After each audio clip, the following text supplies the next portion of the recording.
How important is art in the spreading of freedom and truth? I would say super important, and we have a very special guest today. Hey, everybody, welcome to the Freedom Artist Show with me, David James Rodriguez, co-host with Grant Presence, and a joint production with Comedy Podcast Live. We're so honored and privileged to have a guest. Mr. Double Effects is in the house. Thanks for joining us here in Bath, UK. You did a great performance last night, so did Presence. And we're going to be talking about expressing ourselves with freedom and courage for total human liberation here at the Freedom Artist Show. So thanks and welcome for being on the show. What would be your insights to spreading freedom and truth using art? Because you've been doing it for 10 years, 20 years, a long time. So what's your insight in using your artistic talents and abilities to get the truth out? I mean, there's a lot of stuff, and everybody has their own unique way of getting to that point. And there's so much different types. There's so many different types of art. For me personally, I can only talk about what I've done and how it could help other people in my situation, like Presence as well.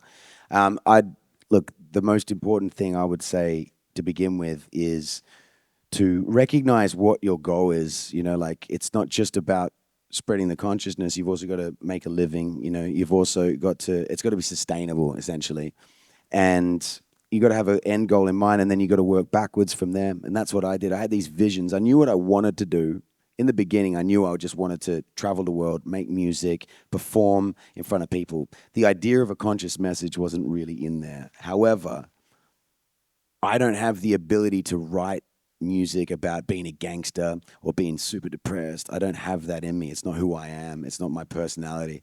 And the things that I love, especially, is conscious music. And I was introduced to that by Bob Marley and a whole bunch of other reggae artists, and also KRS-One, amazing rappers like that. Questlove.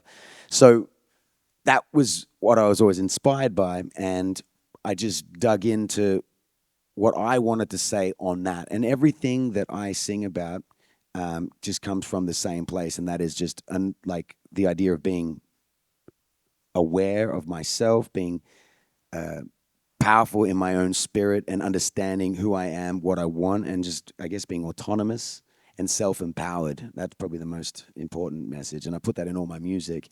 And so I just, yeah, for anyone who wants to go and do that, essentially you just have to have a clear vision, work towards that, and just any obstacle that comes your way, just go, okay, well, I'm going to move like water. I'm going to expand. I'm just going to, mold myself around the situation and just adapt and get better. So I didn't have like the full goal in mind. I just knew where I wanted to go and just whatever it took to get there. And being a positive person was the only way that I could achieve that. And by trial and error, I figured that out. There was moments where I totally messed it up. So. Yeah, and you said on stage last night, like you manifested it. So was it the vision, or did you write it down to articulate that? All of it. All of it. There's a song called Made that I have, which a lot of people, sort of connect with the lyrics on that one.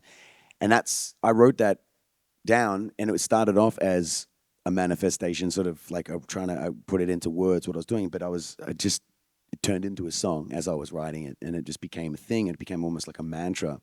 And that was my way of visualizing. The song actually is talking about, I'm not going to waste my life thinking about I never made it. I'm not going to spend my time wasting on that. And so that's what the lyrics about. And then that became like, my thing it motivate me to go out and just put myself in front of as many people as I possibly could and showcasing my art. And you know what? The fact that it's conscious is also because when I started street performing, I did have songs that were vacuous and party, yeah. Nobody bought my CD when I did that stuff. Nobody stopped to watch. It was like, yeah, cool, whatever. As soon as I started singing conscious songs like Made and like Love Someone, people wanted to buy my CD. There'd be a queue of people, and I realized, oh, people want real, raw, authentic stuff. They don't need the vacuous, flavorless pop bullshit that they experience every day on the radio. Right. They're surrounded by that. What we want is an authentic experience with a true artist. And every now and then some pop star comes along and actually manages to actually put that in, and we go, oh, wow, there we go. Yeah. But for the most part, I think a lot of people go out and they have this idea in mind, I want to be a pop star. They're young like me as well. And they go out and they try to emulate what they see on the radio and the TV, and it's not authentic. It's not who they are, and it's boring and it's flavorless. And so when I started figuring out, putting real stuff, authentic stuff into my songs and performing on the street, that's what's going to sell me CDs and ultimately gain me fans. I wasn't thinking about it from a money perspective. It was helping me get by. But I knew that every time I sold a CD, that's one person who knows my music, and that's a fan because they paid money to get my art. And I figured, I did the numbers. I went out every day for 5 days a week, and my goal was to sell 20 CDs. I did the math early on. I was like, if I sell 20 CDs a day, 5 days a week, that's 100 CDs a week. If I do that for 52 weeks in a year, that's over 5,000 CDs. And if I do that for 5 years, that's 25,000 CDs. And if each one of those 25,000 people just showed one other person, that's 50,000 people that know who I am. That's a following. I can live off that. Yeah. And I've worked that out in the first few months. And I was like, I'm going to do it. What I didn't realize was it actually grew exponentially. It wasn't just like that. I started selling 50, 80 CDs a day. And then YouTube and Facebook and it amplified that, and it exploded. And I had some super viral videos really early on, and so it actually went beyond that anyway. But that was my goal. Beautiful. Yeah, what you're saying right now, it gives me this message of fearlessness, and I think that's something that a lot of people could take. Is I had a message come to me a while ago on the bufo, on the toad medicine that I was telling you about, which spoke to me really clearly. And it said, fearlessly sharing our gifts with the world is the fastest way for personal healing and also collective healing. And I'd be curious to see if you feel like that resonates and what your experience has been with how the music has healed you in terms of you making the music, how that's helped you heal your own stuff. And then obviously it's healed tons of people, which is extremely fulfilling. So I'd just be curious to hear your thoughts on that. I mean, that's a great question. Thank you for asking me that, because I've been talking about this with my wife lately, and I actually think genuinely inside me and my wife, we are both healers. If we weren't doing music, I would be really into like Chinese medicine or, some kind of like non-commercial style healing. Like I reckon I'd probably be really good at Reiki and that sort of stuff. I feel like I have that thing to be a healer with my hands, with massage or whatever. My wife likes my massages, just saying. I reckon I'd be in, you know what I mean? I think that's actually what I am at my core. It just so happens that I chose music to expand on the healing side. As far as my personal healing, I think the real personal healing that I don't have that many traumas like compared to most people. I mean, obviously I thought I did when I was a kid, but then you grow up and realize, oh shit, I'm super privileged. And I've had that realization for a long time actually. But the healing that I needed was very basic stuff that I think a lot of people go through. I won't get into all of it, but generally speaking, seeking attention was always a big thing for me as a kid. I needed to be validated that I existed. I think that comes from I see it with my kids. I was the firstborn and I had a younger sister, and I see it with my older daughter and my younger daughter. When you're the first child, you grow up and everyone's doting on you. And then the second one comes along and you say, hey, mommy, I'm going to do this with me. And she's like, I can't, baby, I'm feeding the... Right. And all of a sudden you're sharing mom and dad with this new kid. And you're like, fuck that kid. You know what I mean? Right. And I think you don't think that at the time, but like that's basically what's happening. I'm seeing it with my older daughter. The younger one comes into a family household where there's already an older sibling. They're already sharing from the get-go. They don't have to struggle with that. You know what I'm saying? So I think what that manifested in me as when I got older was wanting to be the center of attention with all the time. And if that meant then having a negative version of that, I was cool with that as long as everyone was paying attention to me. And then when it manifested into becoming a performer and getting on stage and wanting all those claps and wanting all those laughs and all the attention and that, when I started street performing, and I started gaining a following, and people started coming up to me saying, man, your music is like, it changed my life. I hear that a lot of people like your lyrics or whatever. It's all that validation. It's right. Now it's gone anyway. But at the beginning, that was the healing effect for me. It was getting that validation from people and being like, yeah, you're on the right. And now all of that's how it healed for me. I don't feel the need to seek attention anymore and all of that sort of stuff. Mm-hmm. There's probably other stuff subconsciously that I can't think of right now, but that's probably the main one. That's beautiful. And interestingly, I feel like once you get past that need for validation, that's when, the message can really reach a lot of people at that point, or people really I feel like people really like the authenticity of somebody who doesn't need validation from anyone else, who's just Exactly. fearlessly, authentically being themselves. Because as soon as you're trying to be something, or you're trying to emulate, or you're looking for validation, You're not it. you're not it. But as soon as you're no longer looking for it, it's like you're becoming the Tao, and that's what everybody wants, and that's what everyone's attracted to, right? So That's what they want to see on stage. Someone in the moment who's not wrestling with anything. They're just flowing. Yeah, you nailed it. So, what would be your advice for artists out there? Let's say they're in their, I don't know, teens or maybe younger age, and they want to be an artist, but they don't know how to start because you started maybe at a different era, like you said, on the street and then YouTube. You think YouTube is a good platform now, or how would you go about it now in the world that we live in? I still think the street is the only place that you can do what I did, and anyone can do it because it's not like the machine, like YouTube. There was a different time where there was a lot more, let's say, democracy with the social medias where they were trying to attract lots of users. So there was no algorithms in place to essentially slow down how many shares you get, how many people see your stuff, right? It was fully just like they were promoting it. Now, obviously, the things that get pushed around the most is the negative stuff because that's what gets clicks. But they, the same way they have the ability to speed up the amount of negativity, they have the ability to speed up the amount of positivity that gets shared as well. They just choose not to do that, right? But in the beginning, that they did. So I was lucky. I caught the first wave of genuine social media. It's not genuine anymore. So just don't rely on it, I don't think. I mean, what you need to do, I would say to artists is, first of all, you're not good enough anyway because you haven't street performed. I don't know who you are, but I know that you haven't done enough to be good yet because you're young, and that's fine. Go out and street perform, put yourself in front of as many people, make as many mistakes as you can in front of a crowd because that's the only way you're really going to learn. I used to say all the time, practicing for 6 months in your bedroom doesn't even come to one day on the street.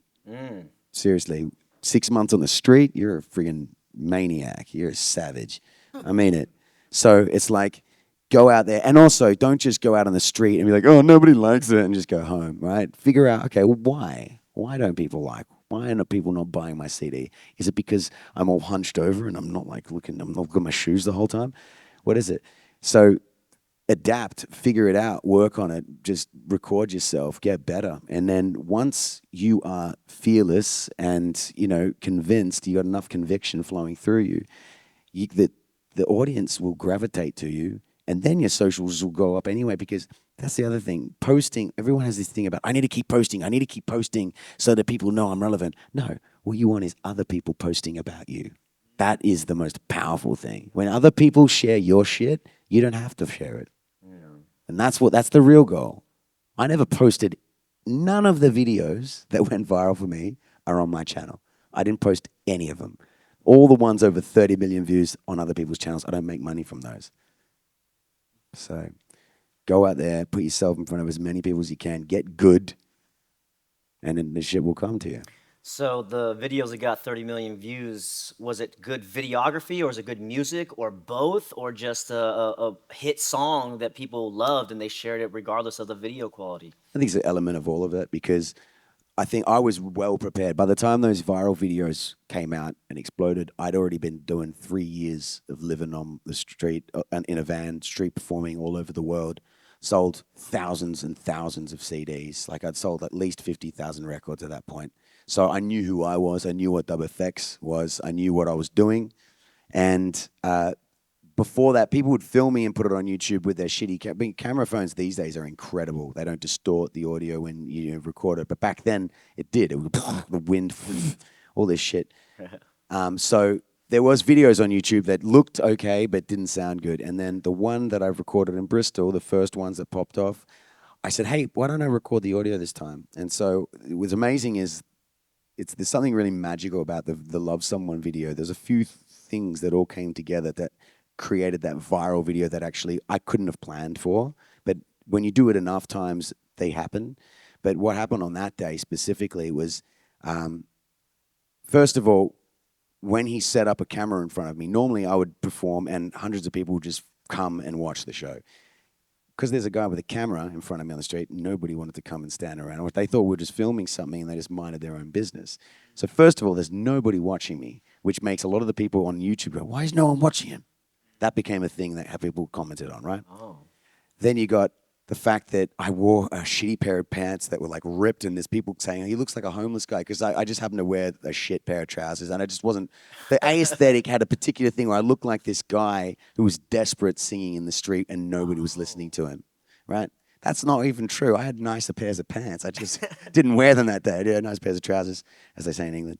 So there's that. Then you've also got halfway when I started making the song "Love Someone," I forgot to hit record on the recorder. So the audio of the video starts off with the crowd noise of the and the people walking past, and then you see, and as I'm start building up the loop, I bend down. Oh shit! And I hit record, and from that point on, the audio then slowly blends into the recorded version. So subconsciously it starts off while you're in the street, and then it end like midway through the beginning, it starts to go into this really nice captured audio, and then everyone starts going, how the hell did he get all these sounds going? And then like that's when people start to question, how did he do this? Why does it sound so clean? You know what I mean? And so all of those things together, plus obviously the conscious lyrics of that video, that's the thing that actually carried it to the finish line and what keeps it going. If the lyrics in that song didn't have any conscious meaning to it, then it just would have been a gimmick, some guy on the street doing something that people hadn't seen before, looping the beatbox, making a catchy melody, they'd move on. But the lyrics on that song are the thing that when I play my shows, people come back and they sing. The reason I know it's the lyrics is because people come and they sing those lyrics at me every show. Yeah. They know them. There's a whole bunch of songs that they're constantly singing at me. That's the thing. So it's not necessarily about the polishedness. It's more about the essence and the meaning behind the song and the delivery, and the whole package essentially also comes together. But I mean, if I had worn nicer trousers, I'm sure the video still would have gone viral. You know what I mean? Like, but you know, there was a bunch of stuff that happened. Incredible.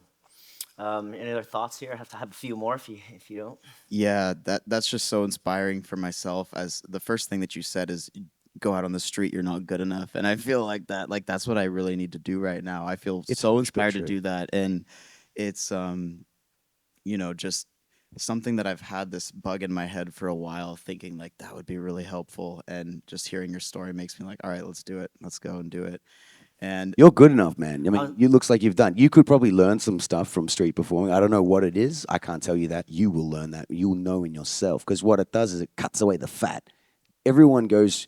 Sorry, I know I cut you off, man. No, I you're just good, wanted you're to good. jump in because you just made me think of something. But like, we all have this idea of how we think the show is going to be and how it's going to go, and we plan for it, and then we do all this practice in our room or and then we go to and it's nothing like that. It doesn't sound the same. It doesn't feel the same. They don't go off in the moment that you thought they were going to go off in. They're going off in a different. You're like, whoa!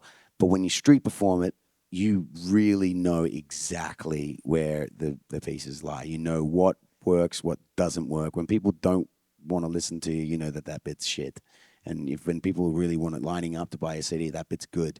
So yeah, it chisels away all the crap, and you're left with your core essence. That's how I got to knowing what I am and who I am and what I am artistically, is from the street performing. It wasn't from playing stages. Obviously, once I started playing big stages and I was able to start expanding on a different setting, being in everything, everyone's there ready to dance. I don't have to bring them in. They're already there. It's like then you could start elaborating on that, but using everything you already learned on the street, and you can expand on that, and the foundations are much stronger. And like the show you saw last night, it's very slick, it's very powerful, it's got lots of different elements going through it. I know that because I've been working on it for 18 years. And what's interesting too is there's these concepts about the music industry nowadays where it's like, oh, the record business is dead. You know, you can't sell records anymore. It's all about the live experience. And people have these interesting kind of things. And, oh, you have to be good at social media. You have to be posting all this time. And right. And it's all this garbage. And I think your story is a really cool kind of rebel success story about how you can completely, still stay authentic despite all of this propaganda about this is the way the music industry is. It's like, no, the music industry, everybody in the music industry is simply trying to be authentic, and they're trying to be real, and they're trying to create epic live experiences. And if you can do those things, then you can completely sidestep the music industry altogether, which is what it seems like you've done. So I'd be interested to hear your thoughts on that, and if there's any people who, early on maybe doubted you or said things like, "Oh, you'll never make it," or things about the music industry that, you've proven to be wrong in a sense. That's just something that I find really interesting about your story. So.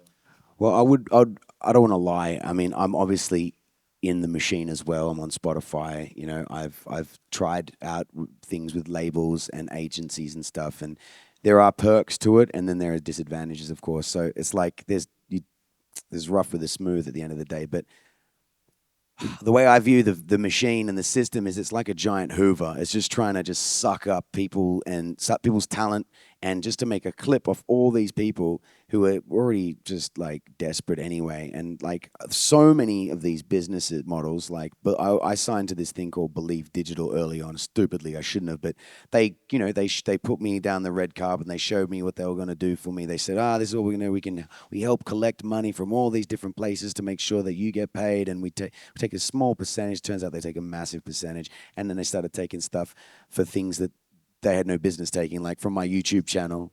Yeah, from my YouTube channel, like, no, that's mine. I've already built that up. I've got my thing there. No, but we take a royalty from that too. But you're not helping me get to collect money from that because I'm already collecting money for that, and I have been collecting money. I'm established there. They're like, yeah, but we just take it from everything. And they started, and I was like, all the things that you promised didn't come true.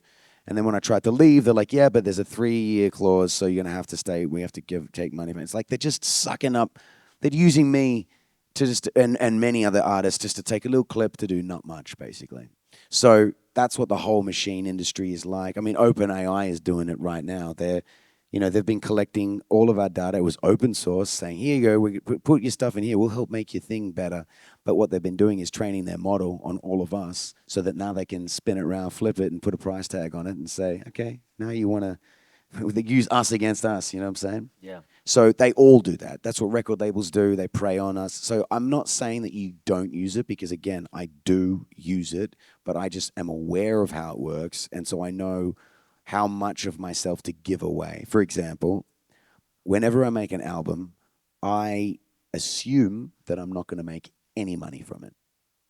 So I let a record label, and it's a distribution deal. I have my own label, and I distribute through another label. But I have purposely made sure that they make a nice percentage off selling my record because I want them to have invested interest, and I want them to put a little bit of money into it, and I want them to see some return so that they promote me, put me in the Spotify playlists so that I can get better gigs, because at the end of the day, like you said, the live experience is where the money's at anyway. And my merchandise. I don't sell much merchandise, but I make enough from doing gigs to support my family. And so when I do make a little bit of money from my music, I'm like, hey, there we go. But I don't go into it thinking that's where I'm going to make my money. And I don't think artists ever made money from selling records, actually, even before the internet.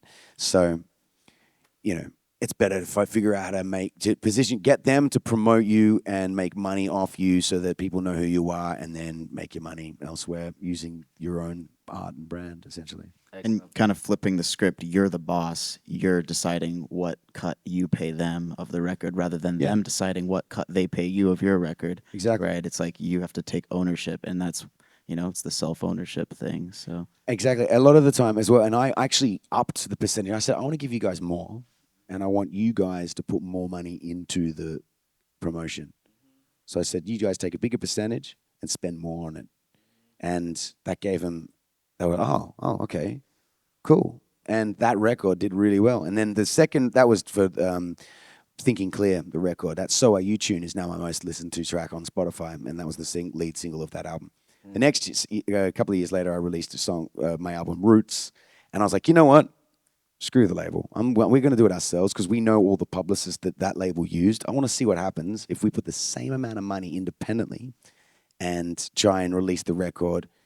What happened was the publicists didn't do the same kind of job. Why? Because I'm just some independent person who just comes as a one-off to them. The label is repeat business. They're going to put all their effort. They're going to say, when they rock up to a radio meeting, say, I've got all these new artists. Don't worry. I've seen people do this. There's a technique where if you want to persuade someone to take something, you say, don't worry about this stuff. I've got this stuff to show you. Don't listen to that. This is the stuff you want to listen to. That makes you go, oh, okay, this guy's being honest. I bet the independents are in the pile of don't bother with that. they show them the stuff from the label because that's their repeat business, and they want to show the label that they're getting radio play. You know what I'm saying? So I learned that the hard way. Even though my best music I've ever recorded up until that point was the Roots album, nobody even heard it. It doesn't even appear when you type in Double Effects on Spotify. None of the songs play, and even the albums, it doesn't show them. You have to go into the discography, and then you can see it. And I just released so I went back to the last album I did. I went back through Membran, my record label, for distribution. I said, let's do it again.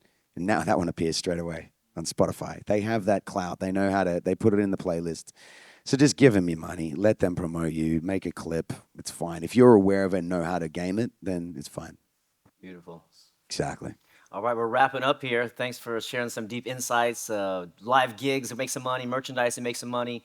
What's your relationship with courage in personal life and professional life? Because a lot of people deal with fear, right? We deal with mind control, government schools, all the things to limit ourselves. It sounds like you're a liberated man. Just in the last couple minutes here, what can you share with people how you have been courageous, been bold, and maybe some of the hacks you've done with yourself? Because we can see you've done a lot of inner work. I don't see it as courageousness. I see it more as optimism. I think the bigger picture, the way I view the universe, because that's how all of this stuff, for me, I see it more from a universe perspective. There's a balance. There's yin and there's yang. There's always going to be negative and there's always going to be positive. There's always going to be predators trying to, steal from us and trying to use us. But there's always going to be the awakened people. And I know that there's a lot of people with this thing who are worried that we're going to get completely stamped out. But my belief is that the powers that be, they will never truly stamp us out. They need us to exist, to be an example, so they can make it example. Don't be like those conspiracy theorists. They want to use it. They need us, because as soon as they get rid of us, then the people that are there, they've got under control, we're going to have to start waking up, because you can't have everybody under the spell. It doesn't work like that. It's yin and yang. It's always going to be. And there might be less light than darkness, and that's because they control media and influence us that way. But it's just whack-a-mole. We're always going to pop up. As soon as one conscious person dies, then one of the lemmings becomes conscious, just like that.